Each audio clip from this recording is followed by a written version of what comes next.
Bapak Ibu yang terkasih, Shalom. Iya, malam hari ini saya pengen kita sama-sama belajar firman Tuhan. Saya beri tema firman Tuhan, sepakat dengan Tuhan. Ya, sepakat dengan Tuhan. Kenapa saudara? Karena ada banyak orang Kristen setiap hari Minggu ke gereja, tapi hidupnya tidak sepakat dengan Tuhan. Dan saya telah melihat banyak kekacauan, banyak persoalan, banyak masalah terjadi dalam kehidupan orang Kristen. Kenapa? Karena mereka tidak sepakat dengan Tuhan. Mari kita baca dulu Amos 3 ayat yang ketiga. Berjalankah dua orang bersama-sama jika mereka belum berjanji? Sekali lagi, berjalankah dua orang bersama-sama jika mereka belum berjanji? Semua ikatan, semua perjalanan, semua hubungan selalu dibangun atas kesepakatan. Ya, hubungan apa saja, saudara? Hubungan pernikahan contohnya. Tidak mungkin dua orang itu berjalan bersama-sama kalau tidak ada perjanjian. Nggak ada orang gini, kita nikah yuk, tapi nggak usah perjanjian, nikah aja. Itu bukan nikah, namanya kumpul. Ya, itu bukan nikah tapi kumpul kebo, karena tidak ada perjanjian. Ya, jadi perjanjian itu yang akan menguatkan sebuah hubungan. Kesepakatan itulah yang akan menguatkan sebuah hubungan. Demikian juga hubungan kita dengan Tuhan. Ketika pertama kali saudara mengenal Tuhan, saya percaya ada banyak pertimbangan, ada banyak komitmen, kesepakatan yang kita buat dengan Tuhan. Contoh, ketika saya pertama kali mengenal Yesus, ya, kesepakatan yang saya buat dengan Tuhan adalah apapun yang terjadi di hidup saya tidak akan pernah mengingkari atau menyangkal bahwa Yesus adalah Tuhan dan Juru Selamat saya. Itu kesepakatan saya dengan Tuhan. Sehingga sampai pada akhirnya saya pun harus menghadapi proses yang begitu berat, sampai saya harus memilih antara Yesus atau keluarga. Kenapa saya tetap memilih Yesus? Karena itu kesepakatan yang saya sudah buat dengan Tuhan. Nah, hari ini saya nggak tahu saudara sepakatnya dengan Tuhan sampai di mana. Kenapa? Karena kesepakatan kita dengan Tuhan itu akan menentukan perjalanan iman kita. Amin. Bagaimana Anda akan melihat mujizat Tuhan, bagaimana kita akan mengalami kuasa Tuhan, itu tergantung dari sepakat atau tidaknya kita dengan Tuhan. Cepat atau lambatnya proses hidup yang akan kita jalani bersama dengan Tuhan itu sangat ditentukan oleh kesepakatan kita dengan Tuhan. Saudara, kemarin saya tangani ada orang yang mau bercerai, saudara. Dia bilang, tiba-tiba pengacara datang, Bu, karena istri saya pergi dari rumah lalu nggak pulang. Tiba-tiba pengacara datang ngomong sama saya, ya Pak, istrimu menggugat cerai, jadi sekarang Bapak bagaimana? Lalu pengacaranya bilang, langkah awal mending Bapak temui dulu istrimu, pulang ke rumah orang tuanya. Bapak pergi ke rumah orang tuanya, temui istrimu, lalu coba bicara lagi baik-baik dan buat kesepakatan sebelum melangkah ke pengadilan. Semua persoalan dalam kehidupan ini akan cepat terselesaikan, itu tergantung dari kesepakatan, saudara. Demikian juga dengan hubungan kita bersama Tuhan. Ya, kita mau memberontak atau kita mau nurut tergantung dari kesepakatan kita. Lalu dia bilang gini, ya saya sudah pergi kemarin akhirnya ke rumah istri saya, terus kesepakatannya gimana Pak? Istri saya nggak mau, tidak ada kesepakatan. Pokoknya dia tetap gugat cerai. Malah kemarin saya diusir sama orang tua istri saya. Tidak menemui kesepakatan dan akhirnya terpaksa ya harus berlanjut ke pengadilan karena tidak sepakat. Makanya ayat ini bilang, berjalankah dua orang bersama-sama jika mereka belum berjanji atau sepakat. Ya. Nah, dalam pengiringan kita dengan Tuhan, saudara, janjinya adalah kita ini sebagai umatnya, maka kita harus dan wajib sepakat dengan semua aturan dan hukum-hukum Tuhan. Tetapi saya banyak melihat kekacauan dalam kehidupan orang Kristen terjadi. Kenapa? Karena tidak mau sepakat dengan hukum Tuhan. Loh, kan aneh, saudara. Kita ini ikut Tuhan, tapi kok nggak sepakat sama firman Tuhan. Ini berbahaya, ini kelihatannya sepele, tapi ini sangat penting dalam pengiringan kita kepada Tuhan. Contoh seorang yang sepakat dengan Tuhan dalam Alkitab adalah siapa? Abraham. Ketika Tuhan memanggil Abraham, ya, dia disuruh pergi dari keluarganya, dia dijanjikan untuk menanti anak. Abraham bilang, sekalipun tidak ada dasar untuk aku berharap, karena istrinya sudah menopause dan dia sudah berusia ratusan tahun, tetapi dia bilang, aku tetap berharap. Kenapa? Karena dia yang berjanji pasti akan menepati. Kesepakatan itu akan menjadi kuat waktu kita benar-benar mempercayai siapa orang yang kita sepakati ini. Amin. Ya, waktu kita benar-benar sepakat dengan Tuhan, kita percaya, maka kita yang pertama harus benar-benar mempercayai Tuhan dalam semua janji dan rencananya, saudara. Contoh di Alkitab, seorang yang tidak setuju, yang tidak sepakat dengan Tuhan siapa? Yunus.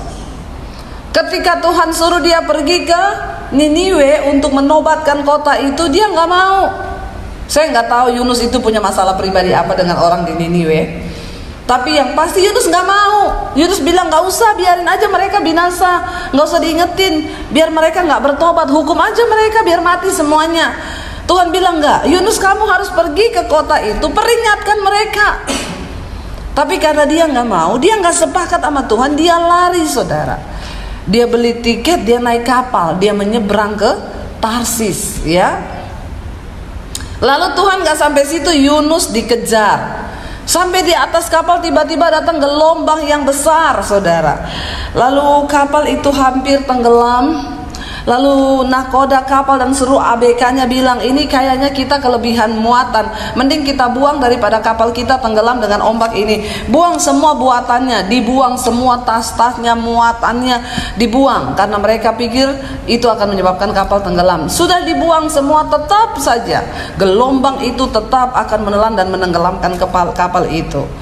Lalu akhirnya seorang dari mereka berkata, ini kayaknya ada orang yang bermasalah di atas kapal ini. Ya, Yunus tidur di bawah.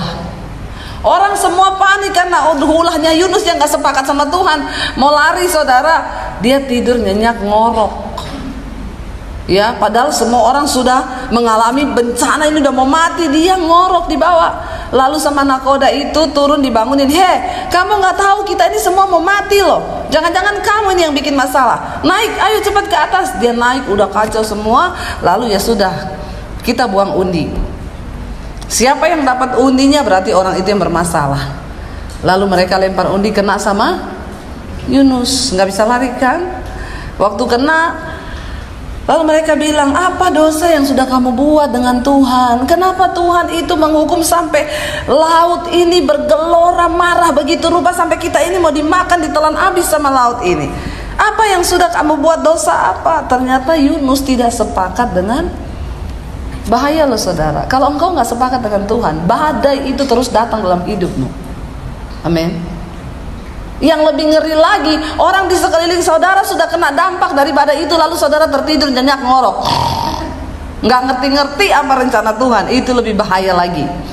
Ya, semua sudah merasa, istrimu sudah stres menghadapi engkau, anak-anakmu stres, semua badai dalam rumah tangga datang. Yang punya badai, yang tidak sepakat dengan Tuhan, suami tetap ngorok dan menikmati hidupnya, tidur rohani dan nggak bangkit-bangkit. Berbahaya sekali.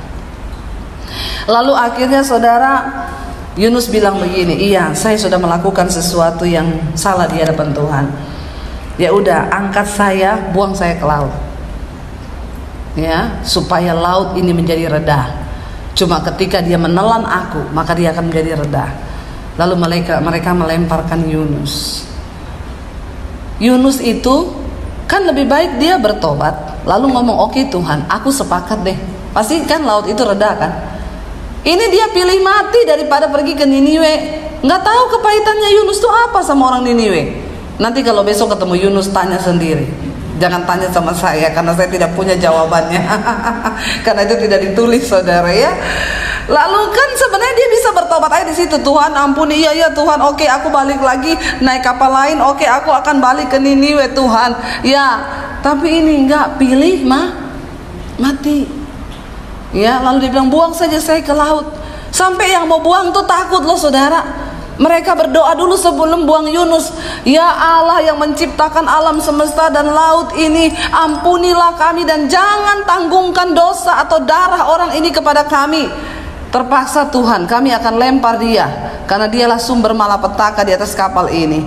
Lalu dilempar saudara. Ketika dilempar, Tuhan kirim ikan hiu. Ada yang bilang ikan hiu. Ya, lebih parah lagi. Lalu Tuhan kirim ikan hiu. Lalu Yunus dimakan sama ikan hiu. Dia tidak keluar dari mulut, tapi keluar dari belakang. Ya, Tuhan kirim ikan besar. Bukan ikan paus ibu ya. Tidak ada ayatnya ikan paus. Jangan bikin ayat sendiri. Tuhan kirim ikan besar ya. Kenapa disebut ikan besar? Ikan itu mungkin hanya ada pada zamannya Yunus. Di dalam perutnya kali ada oksigen, makanya Yunus bisa hidup 3 hari. Ya kalau di dalam perut ikan paus nggak tahu itu ya, mungkin nggak bisa hidup. Jadi Tuhan kirim ikan besar. Ikan itu mungkin hanya ada di zaman Yunus ketika Tuhan. Jangan takut. Ketika engkau bersepakat dengan Tuhan, Tuhan bisa kirim apa aja. Amin. Untuk membawa langkahmu kembali, asal engkau sepakat dengan Tuhan, bertobat. Akhirnya ikan itu menelan Yunus. Lalu di dalam perut ikan itu Yunus akhirnya sepakat dengan Tuhan. Waktu dia sepakat, dia dimuntahkan ke Niniwe. Kalau karena dia sepakat keluar dari depan, kalau tidak sepakat keluar dari belakang. Lalu jadilah apa itu kalau keluar dari belakang saudara? Tidak hidup lagi ya, karena jadi kotoran. Ya, jadi sepakatlah ya biar keluar dari depan. Kalau nggak sepakat bahaya. Nah saudara, kita sudah melihat 2 contoh orang yang sepakat dan orang yang tidak sepakat. Abraham dan Yunus. Yang satu menikmati janji Tuhan, disebut bapak orang beriman. Yang satu ya dicatat kelalaiannya. Bahkan saudara, sampai kota Niniwe itu bertobat, Yunus nangis loh. Dia merasa nggak seneng loh ya. Itu juga saya belum menemukan jawabannya. Oke, kita lanjut saudara. Kenapa kita harus bersepakat dengan Tuhan? Yesaya 55. Coba kita buka ayat 8 dan ayat yang ke-9. Yesaya 55 ayat 8 dulu. Baca sama-sama. Sebab rancanganku bukanlah rancanganmu, dan jalanmu bukanlah jalanku. Demikianlah firman Tuhan. Kenapa kita harus bersepakat dengan Tuhan? Sebab rancangan kita bukan rancangan Tuhan. Lalu ayat yang ke-9 bilang apa? Baca sama-sama. Seperti tingginya langit dari bumi, demikianlah tingginya jalanku dari jalanmu, dan rancanganku dari. Semenjak manusia jatuh di dalam dosa dan terpisah dari Tuhan, maka sejak saat itu semua jalan pikiran kita, rencana kita, kehendak kita, semuanya bertentangan dengan rencana Tuhan.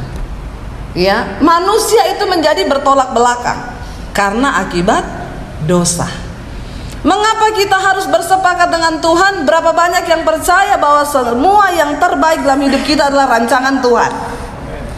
Siapa yang percaya angkat tangan bahwa yang terbaik terjadi dalam hidup kita itu rancangan Tuhan? Kita semua percaya. Karena itu kita harus sepakat saudara, supaya yang terjadi dalam hidup kita itu rancangan Tuhan. Jalan Tuhan, bukan jalanku, bukan rancanganku, tetapi jalan Tuhan dan rancangan Tuhan. Tapi berapa banyak orang Kristen hidup tidak dalam rancangan Tuhan. Saya hari-hari ini konseling orang itu saudara, aduh sampai pusing sendiri kepala saya menghadapi orang Kristen itu. Makanya saya bilang saya lebih senang sekarang konseling orang yang bukan Kristen. Ya, mereka datang ngomong, Bu Debbie, ya saya lihat khotbah ibu di YouTube, saya mau bertobat, ibu saya bukan orang Kristen. Saya semangat saudara, on fire saya melayani yang bukan Kristen. Kenapa? Saya mau bertobat Bu, saya mau mengenal jalan Tuhan. Wah, ini kan sepakat dengan Tuhan kan? Kalau sudah begini kan gampang kita mengarahkannya. Kalau yang telepon orang Kristen, halo Bu, iya Bu, saya udah 25 tahun Kristen Bu, udah 30 tahun Kristen, saya sejak lahir Kristen Bu. Kenapa? Cuman mau tanya nih Bu, kenapa orang Kristen boleh cerai enggak? Pertanyaannya begitu. Saya bilang nggak boleh, orang Kristen nggak boleh bercerai. Kok Ahok boleh? Enak ya. Saya tanya, kamu mau jadi seperti Yesus atau menjadi seperti Ahok? Jangan diikuti yang begitu. Makanya orang Kristen itu seringnya tidak sepakat sama Tuhan.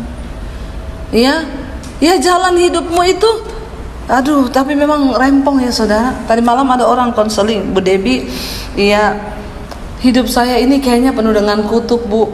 Kenapa? Aduh, saya tertekan, usaha hampir bangkrut saya dengan suami. Lalu ya, kehidupan begini, saya sama mertua bermusuhan. Pokoknya tidak ada damai dalam hidup saya. Coba cerita dari awal dulu. Jadi begini, Bu. Waktu saya dulu dengan suami yang pertama, saya selingkuh sama suami yang sekarang ini.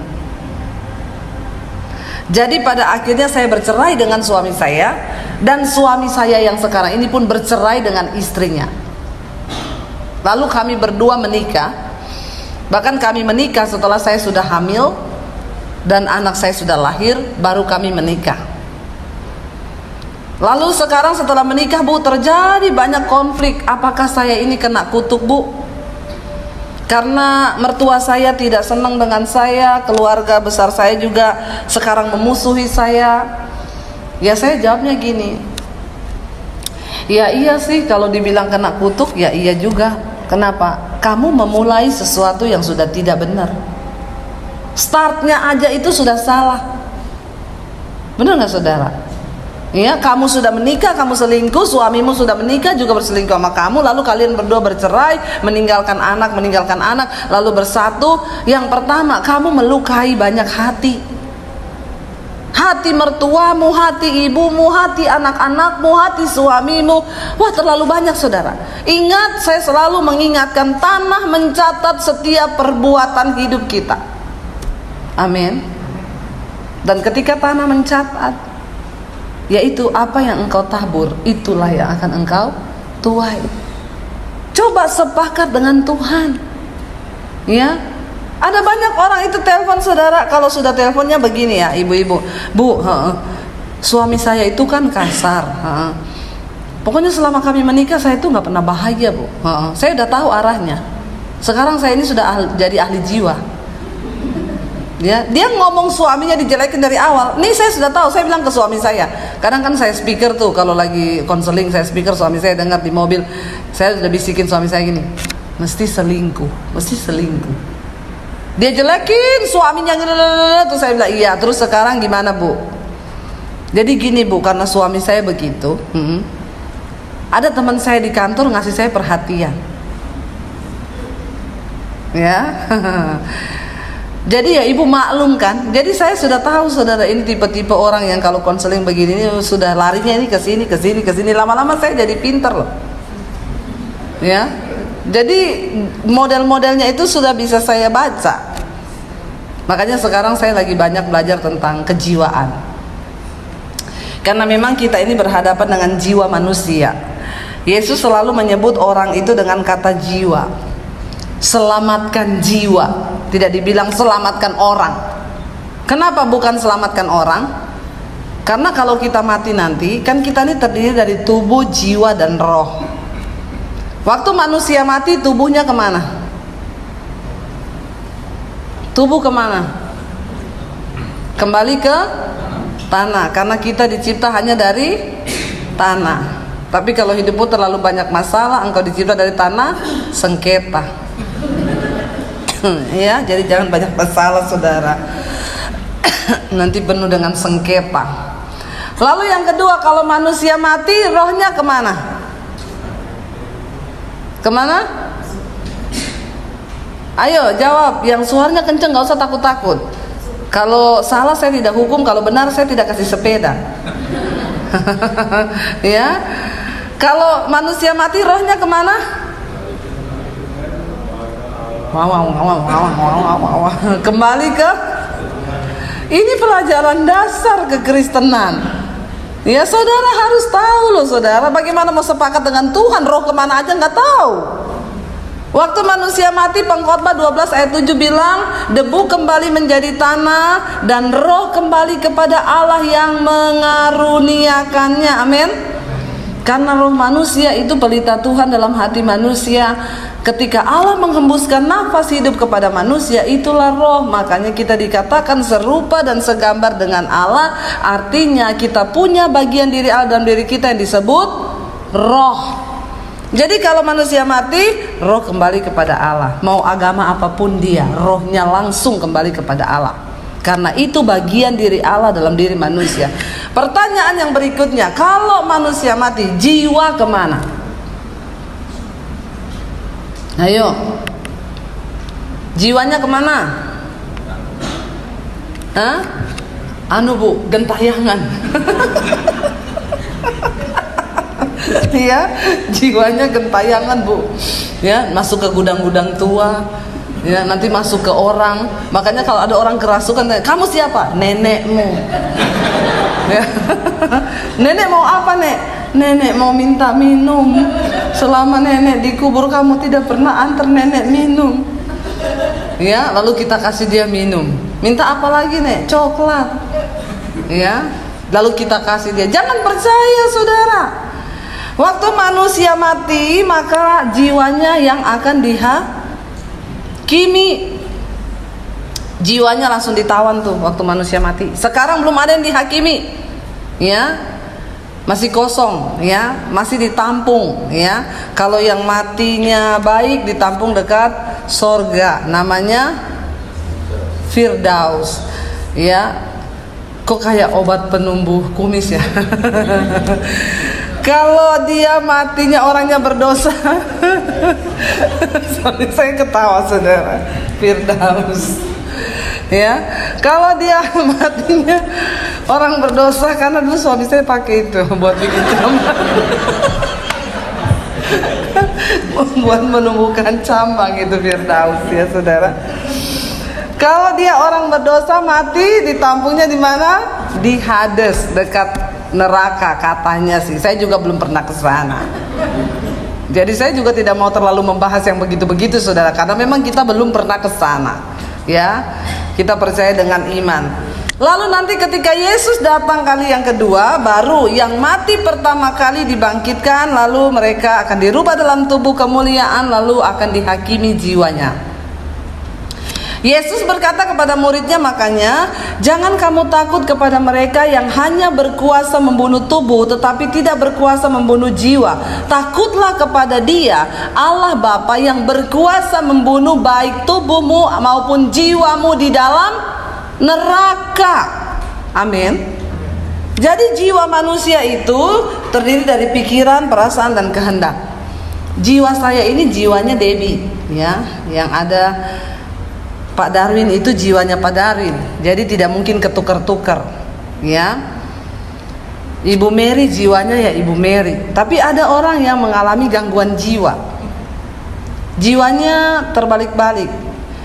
Kalau saudara yang ikuti channel YouTube saya, tadi pagi saya ada angkat kesaksiannya Jonathan Tan.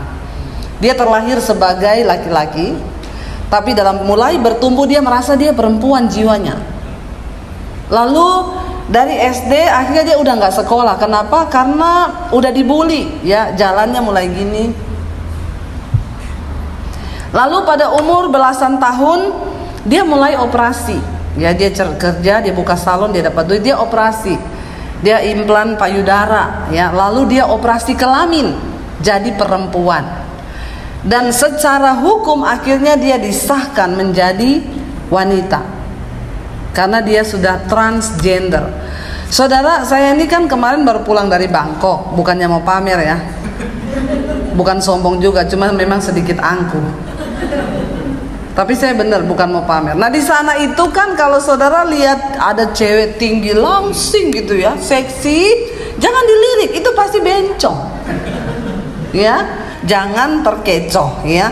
Pokoknya di sana itu lihat yang gitu pasti bencong. Jadi sekarang pintu pelayanan terbuka Pak di sana. Kalau Bapak mau dikirim ke Bangkok, Bapak harus punya roh yang kuat. Ya, karena kalau tidak, ya, jangan-jangan saya takut begitu Bapak dikirim setahun, Bapak pulang sudah begini. Ya, aduh, bertobat saudara ya.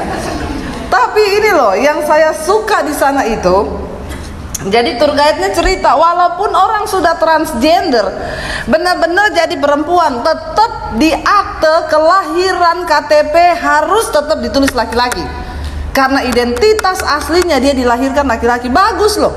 Di Indonesia kalau sudah transgender boleh berubah jadi perempuan.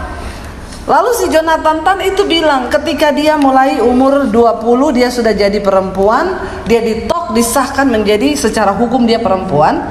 Dia menikah dengan laki-laki saudara, ya, suaminya ganteng loh. Ya, dia menikah tapi cuma bertahan 2 tahun, lalu dia pacaran lagi dengan cowok. Dia cari kebahagiaan dalam hidupnya, putus nyambung, lalu dia stres. Dia sempat pindah ke Amerika. Dia coba bunuh diri 2 kali, lalu dia mulai mencari Tuhan, dia mulai mencari kebenaran, dia pengen cari jalan yang benar, lalu dia pindah ke Muslim. Dia umroh 3 kali, dia pakai jilbab 5 tahun. Wow ya. Dan dia Muslimnya bukan Muslim yang sembarangan, dia bisa ngaji, dia hafal semua. Tapi dalam pencariannya akan Tuhan dia tidak menemukan sesuatu sampai akhirnya dia berjumpa dengan Tuhan Yesus. Lalu akhirnya dia dijamah Tuhan dalam sebuah ibadah karena dia mencari. Lalu dia datang ke satu KKR, lalu dia berjumpa Tuhan. Lalu di situ dia mulai belajar mengenal jalan Tuhan dan belajar sepakat dengan Tuhan. Lalu dia masuk ke gereja. Di gereja dia jadi pendoa syafaat, tapi semua panggil dia ibu. Karena memang saudara, kalau saudara lihat, nanti nonton di YouTube saya, jangan lupa subscribe. Ya. Ada orang yang bilang gini, pendeta zaman dulu cari jiwa, pendeta zaman sekarang cari subscribe. Saya bilang, kamu pikir gampang cari subscribe? Subscribe itu juga jiwa, amin. Emang ini bukan jiwa yang subscribe, jiwa loh. Saya justru banyak temukan orang-orang yang pada bertobat kembali ke jalan itu subscribe saya. Lalu dia bilang dia mulai mencari Tuhan dan dia mulai sepakat dengan Tuhan. Dia masuk ke gereja saudara, semua panggil dia ibu. Saudara lihat ya di tayangan saya foto-fotonya, kalah perempuan asli, kalah. Saya lebih terlihat jantan dari dia. Beneran, kenapa saudara?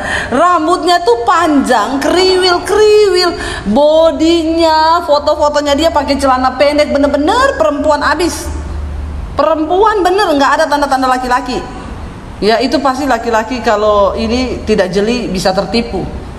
Bener-bener perempuan asli. Orang saya aja wawancarain dia yang sekarang kemarin, dia sudah rambut pendek, ya sudah pakai kemeja, pakai celana panjang. Ya itu saja saya masih kadang, iya bu, jadi maaf koh. Ya, udah panggil bu, panggil koh, panggil bapak, panggil, karena masih terlihat. Lalu dia melayani sebagai pendoa syafaat. Bertahun-tahun loh jadi pendoa. Sampai akhirnya dia dapat satu ayat yang berkata, doa orang yang benar bila dengan yakin didoakan tuh besar kuasanya. Dia bilang, Tuhan saya pendoa, saya tiap hari berdoa, tapi saya bukan orang benar. Kenapa? Saya membohongi banyak orang karena identitas saya laki-laki. Lalu malam itu dia nangis, dia dilawat Tuhan. Lihat orang kalau mau sepakat dengan Tuhan ya, padahal kan sampai situ udah aman aja dia jadi pendoa. Tapi waktu dia mau bersepakat, semua yang tidak sepakat dalam hatinya itu harus dibongkar. Malam itu juga dia ke rumah pendetanya, dia pengakuan dosa. Pak, iya ibu, kata pak pendetanya, saya mau pengakuan dosa. Ada apa bu? Pak, saya ini laki-laki. Ibu jangan ngomong gitu loh. Malah pendetanya kaget. Ya, enggak bener pak, saya ini laki-laki. Dia cerita sambil nangis. Lalu pak didoakan, habis didoakan dia pulang dari situ, dia langsung cari salon. Ya, dia cari salon. Dia lihat satu salon, dia mau mampir saudara di situ. Tiba-tiba nggak ada parkir, penuh. Jadi mobilnya terus lagi. Dia bilang, saya putar balik bu, saya parkir mobil saya tempat lain, saya naik taksi. Baru mau turun dari taksi, hujan deras saudara, kilat menyambar-nyambar. Memang setan itu kalau orang mau bertobat itu dihalang-halangi. Ya, kalau bisa kilat datang menyambar-nyambar. Ya, tapi jangan takut, tetap melangkah. Daripada tidak melangkah malah disambar benar sama kilat. Ya, lalu saudara, dia masuk ke salon itu, dia minta potong rambut pendek. Lalu orang salon lagi masih ngomong, nggak sayang. Ini dalam rangka bertobat loh. Dipotong pendek saudara, dan bulan Oktober kemarin dia memutuskan untuk operasi kembali, implan payudaranya diambil setelah 40 tahun. Diangkat payudaranya, tapi kelaminnya sudah tidak bisa. Ya, soalnya mau balik lagi ke situ lagi, balik lagi ke situ lagi. Ya, diobo-obo saudara. Udah nggak bisa, dokter bilang ya sudah terima saja. Ya, tapi kadang dia kalau ke toilet, masuk ke toilet cowok, orang bilang, bukan di sini bu, salah. Dia bilang, enggak, saya adalah laki-laki. Tapi saudara, orang mau sepakat sama Tuhan itu memang tidak mudah. Tapi daripada seumur hidup dia hidup dalam kemunafikan. Semua orang nggak tahu, bahkan itu ponakan-ponakan dari anak-anaknya, kakak adiknya, cucu-cucunya, mereka kan manggil dia Oma. Dan dia bilang, betapa berat saya harus membuka aib itu, dan itu ponakan dan cucu saya sudah puluhan loh bu. Saya harus ngomong apa adanya karena saya mau sepakat dengan Tuhan. Ya, tetapi sekarang dia bilang, saya menemukan damai sejahtera. Bagaimana untuk bisa sepakat dengan Tuhan? Nomor satu, kita harus sadar dulu bahwa kita ini salah. Amin. Kalau kita nggak pernah sadar bahwa kita salah, maka itulah yang akan menjerumuskan kita, dan kita pasti akan semakin jauh dari jalan Tuhan. Kita sadar dulu bahwa jalan kita ini salah. Saya mau bertobat. Sebagai suami, saya sudah salah jalan, saya mau bertobat. Saya mau kembali hidup bersama dengan istri dan anak-anak saya. Sebagai istri, saya mungkin sudah bersalah. Saya mau sepakat dengan Tuhan. Amin. Tinggalkan dosa saudara. Langkah yang pertama, tinggalkan dosa, supaya kita bisa sepakat dengan Tuhan. Yang kedua, percayalah bahwa memang yang terbaik, janji Tuhan itu ya dan amin bagi kita. Sering kali banyak orang itu nggak mau percaya. Cari jodoh nih ya, telepon Bu Debi ya, Bu, saya ini kan punya pacar, kita pacaran udah 3 tahun, tapi Bu, pacar saya ini kasar banget, galak Bu, belum nikah aja udah galak. Jadi menurut Ibu apa? Saya bilang putus dalam nama Yesus. Tapi Bu, saya sudah terlanjur cinta, mau ditempeleng tiap hari. Enggak mau Bu. Ya putus, tapi saya cinta. Nah terus maumu apa? Gini loh, konseling sama hamba Tuhan berarti kan cari jalan Tuhan. Dikasih tahu nih, daripada nanti kamu nikah menyesal. Karena kan sekarang banyak orang nikah menyesal. Tidak usah angkat tangan saudara. Ya, daripada nanti saya itu Bu, yang ibu khotbahkan tadi itu saya Bu, saya tuh nyesel sekarang. Daripada saudara menyesal, mending kan dicegah. Kenapa? Banyak pernikahan yang diawali itu bukan karena jalan Tuhan, nggak sepakat sama Tuhan, ngerti bagaimana itu membangun rumah tangga, apa itu pernikahan, apa itu mencari jodoh. Sekarang tuh banyak orang nggak ngerti karena dulu belum mengenal Tuhan. Sekarang makanya Bapak Ibu yang terkasih, tolong mulai kenalkan jalan Tuhan kepada anak-anakmu sejak dini. Amin. Supaya mereka nanti tidak menyesal di kemudian hari. Ya, akhirnya menyesal di tengah jalan. Saya bilang putus.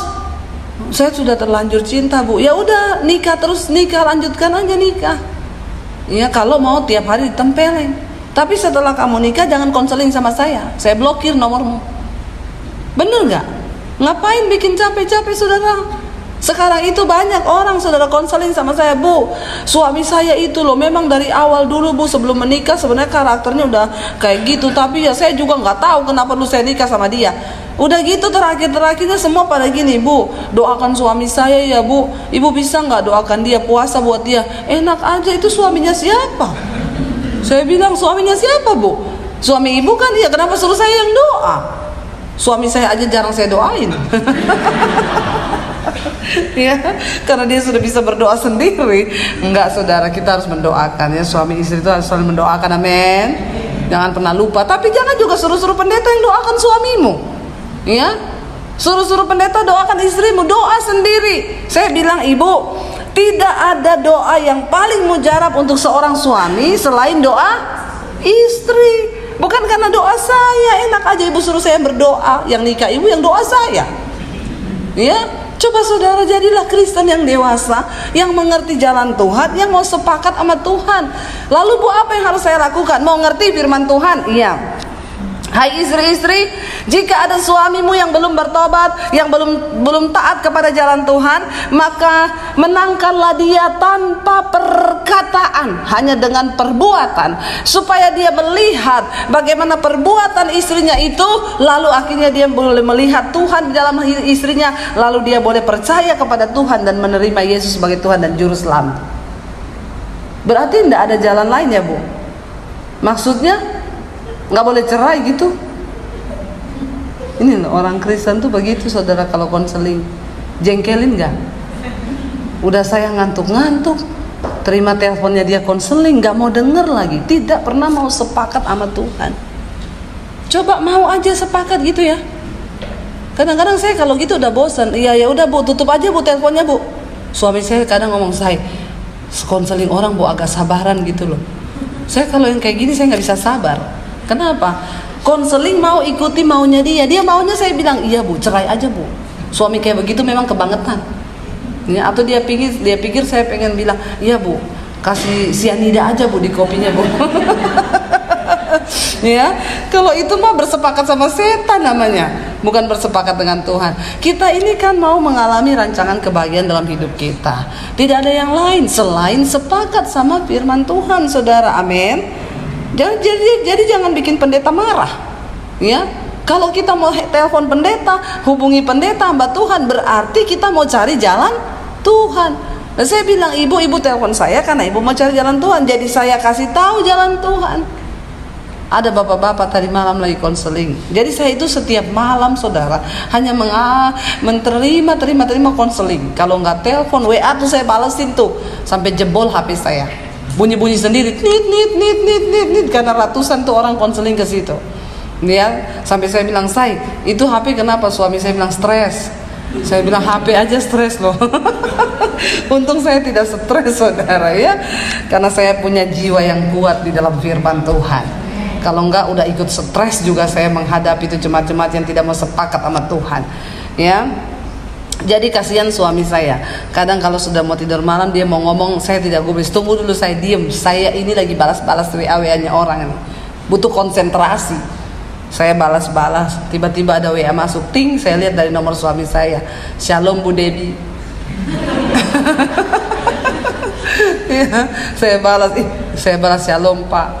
Bu, saya boleh konseling nggak?" Saya balas, "Ada apa Pak masalahnya?" Dia bilang, "Istri saya mencuekin saya tiap malam Bu."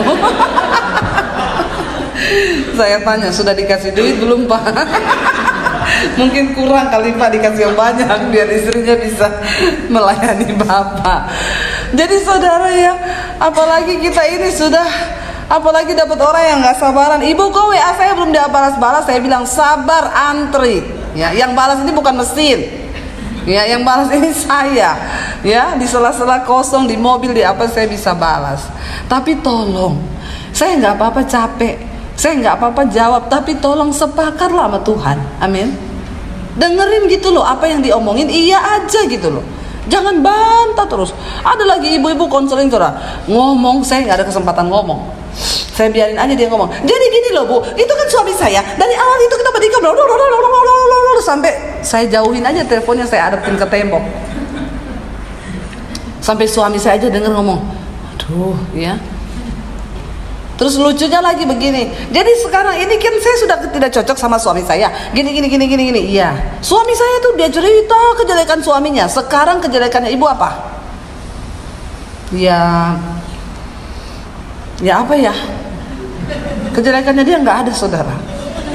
Tidak ditemukan satupun. Padahal saya dengar omongannya aja udah jelek banget dia. Ya, tapi dia tidak menemukan kejelekannya sendiri. Orang macam begini bagaimana sepakat sama Tuhan? Nggak ngerti salahnya apa? Salahnya suaminya terus saudara. Ya, akhirnya saya tanya, "Ibu sama suami hubungan komunikasinya seperti apa?" Karena sebuah hubungan itu dibangun dasarnya komunikasi. Kalau komunikasi udah rusak, Lalu dia cerita gini, iya gini Bu, kami kan ketemu hanya setiap weekend. Kenapa? Kan kami berpisah, suami saya itu di luar kota, saya di Jakarta. Sejak kapan? Sejak menikah. Nah ini coba.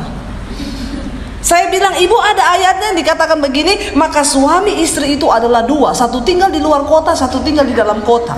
Ibu pernah ada ayat seperti itu? Alkitab berkata, ketika orang menikah itu dua menjadi satu. Demikianlah mereka bukan lagi dua. Yang laki-laki akan meninggalkan ayah dan ibunya dan bersatu dengan istrinya. Kok ibu dari awal menikah sudah berpisah begitu? Jadi gini Bu, dari awal kan saya punya usaha di Jakarta. Suami saya itu dinas Bu, ditugaskan sama kantor. Dari awal emang tidak ada pembicaraan. Dia bilang gini, sudah ibu, kami sudah konseling sama pendeta. Dari awal udah ngomong ke pendeta begitu, bahwa ibu dan bapak akan berpisah, sudah. Pendetanya ngomong apa? Nggak apa-apa, yang penting ada kesepakatan berdua. Saya bilang, itu pendeta di gereja mana itu? Saya baptis ulang, saya rendam 15 menit. Itu sudah menyalahi firman. Ya tapi pendeta itu bilang yang penting kami berdua sepakat. Kesepakatanmu berdua itu bukan kesepakatannya Tuhan. Alkitab berkata orang menikah itu bersatu bersama-sama. Kalau mau berpisah mending dulu nggak usah nikah. Bener nggak saudara?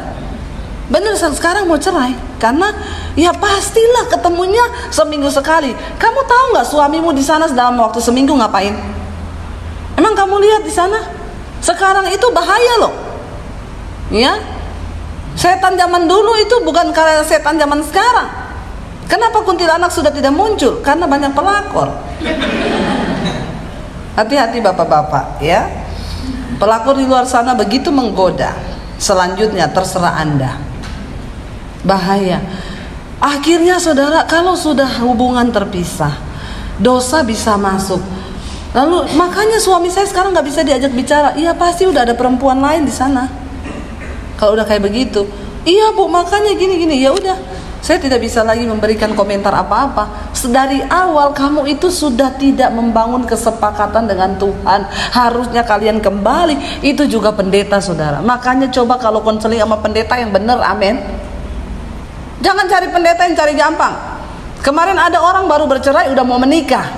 Dia datang sama saya, Bu, bisa nikahkan kami nggak? Kita baru cerai Bu. Jadi suaminya ini baru cerai, istrinya juga baru cerai. Jadi mereka mau menikah, belum beberapa bulan udah mau menikah lagi. Minta diberkati. Saya bilang nggak ada, susah Pak gereja untuk menikahkan lagi yang seperti itu. Apalagi baru berapa bulan. Istilahnya kuburannya aja belum kering. Sudah saya keringkan pakai kipas angin. Lalu saudara, saya bilang enggak, ibu punya kenalan enggak Bu? Biar gereja kecil enggak apa-apa, yang penting mau menikahkan kami. Ini mau sepakat sama Tuhan atau sama siapa? Ngapain lu cari gereja? Lu nikah aja, cari penghulu atau siapa yang bisa nikahkan kamu, jangan di gereja. Enggak Bu, akhirnya dia nyari sendiri, dapat saudara. Enggak tahu itu pendeta abal-abal kali. Tapi di gereja dinikahkanlah mereka. Belum 1 tahun pernikahan, baru 6 bulan sekarang sudah masuk gugatan cerai. Saya bilang, Pak, Bu, saya kan udah bilang dulu, coba seandainya kamu dengerin saya, lu gak perlu 2 kali duda, 2 kali janda. Bener gak? Kenapa kamu terburu-buru seperti itu, cuma cari kesepakatan manusia? Terus dia bilang gini, tapi memang bener Bu ya, beda ya pendeta bayaran sama pendeta asli. Tuh kan. Kenapa bilang begitu? Iya tuh pendeta yang nikahkan kami tuh ngawur banget loh. Bener-bener langsung mau aja, langsung terima. Coba waktu itu dia nggak nikahkan kami, kan tidak seperti ini. Coba malah balik nyalahin pendeta. Saudara, akhir zaman begini, tolong ya saudara ya. Tolong kalau mau konseling itu cari pendeta yang bener-bener ya, yang ngomong bener A, B. Saya tuh nggak peduli mau saudara kaya, mau miskin, mau apa, saya ngomong kebenaran. Mau diterima silakan, nggak diterima monggo. Toh juga yang ngerasain saudara sendiri. Bener kan? Ayo kita sepakat dengan Tuhan. Kenapa? Karena waktu kita sepakat dengan Tuhan, kita akan mengalami janji-janjinya. Hidup ini singkat saudara, cuma 2 kan yang kita cari, bahagia sampai pada kekekalan dan bahagia waktu di dunia ini kan. Nah waktu kita bahagia di dunia ini, kuncinya apa? Sepakat sama firman Tuhan. Amin. Sayang banget kan hidup kita, Alkitab bilang cuma 70 tahun. Kalau nyampe, Karena banyak yang tidak nyampe. Ya. Kalau nyampe 70 tahun, ya. Lalu dengan masa yang singkat, kalau 70 tahun, sekarang umur kita sudah 50. Siapa yang udah 50 di sini? Angkat tangan. Berarti kan tinggal sekitar 20 tahun. Ya, 20 tahun itu cuma 2 kali ganti presiden loh. Kalau tidak diperpanjang. Bener nggak? Saya sekarang udah 45. Berarti masa hidup saya tinggal berapa tahun lagi? Kalau benar sampai 70. Kalau 70, kalau kurang, tinggal berapa tahun hidup kita? Kenapa sih kita mau sia-siakan untuk hal-hal yang bukan sepakat dengan Tuhan? Mari kita sepakat dengan Tuhan. Di dalam rumah tangga, dalam keluarga, ya, waktu mau terjadi pertikaian, mau berantem, sepakat Tuhan bilang jangan marah, jangan emosi. Ya udah Tuhan, aku mau tidak marah, tidak emosi Tuhan. Aku tidak mau marah-marah dalam nama Yesus. Sepakatlah dengan Tuhan. Makanya Alkitab berkata, ucapkanlah firman itu siang dan malam. Jangan engkau lupa memperkatakan kitab Taurat ini, dan renungkanlah itu dalam hatimu siang dan malam. Artinya renungkan itu apa? Bergumam kepada dirimu. Ketika engkau sedang mengalami sesuatu, gumamkan firman itu. Aku percaya Tuhan, firman-Mu itu yang membuat tenang dalam batinku, dalam jiwaku. Saudara, itulah kalau orang muslim itu mereka astagfirullah, astagfirullah. Itu bergumam, mengingat supaya mereka itu tetap dalam pertobatan. Kalau kita apa? Dalam nama Yesus, Tuhan ajar aku melangkah dalam jalan-jalan-Mu. Waktu engkau sakit hati, waktu engkau panas hati, gumamkan kepada dirimu, saya nggak mau sakit hati Tuhan. Firman-Mu berkata, tinggalkanlah panas hati, buanglah itu. Aku harus menjaga hatiku, karena waspadalah, jagalah hatimu dengan segala kewaspadaan, karena dari hatiku terpancar aliran kehidupan. Itu namanya engkau sepakat dengan Tuhan. Mari saudara, dalam segala perkara kita mau berkata, kami mau sepakat dengan Tuhan. Apapun itu Tuhan, bahkan sesulit apapun, kami mau percaya bahwa jalan Tuhan itu yang terbaik buat kami. Amin. Bahwa rancangan Tuhan itu yang terbaik buat kami. Kenapa saudara? Karena itu tadi Alkitab berkata, jalanku bukan jalanmu, setinggi langit dari bumi. Dosa yang memisahkan jalan kita dari jalan Tuhan. Karena itu kita perlu sepakat. Di dalam segala hal kita mau bilang, kami mau sepakat. Saya undang para imam musik maju ke depan. Kita mau sama-sama bilang, Tuhan, hari ini kami bawa hidup kami Tuhan kepadamu. Bahkan kami bawa hati kami Tuhan. Kami mau bersepakat dengan Tuhan. Kami mau percaya Tuhan kepada janji-Mu.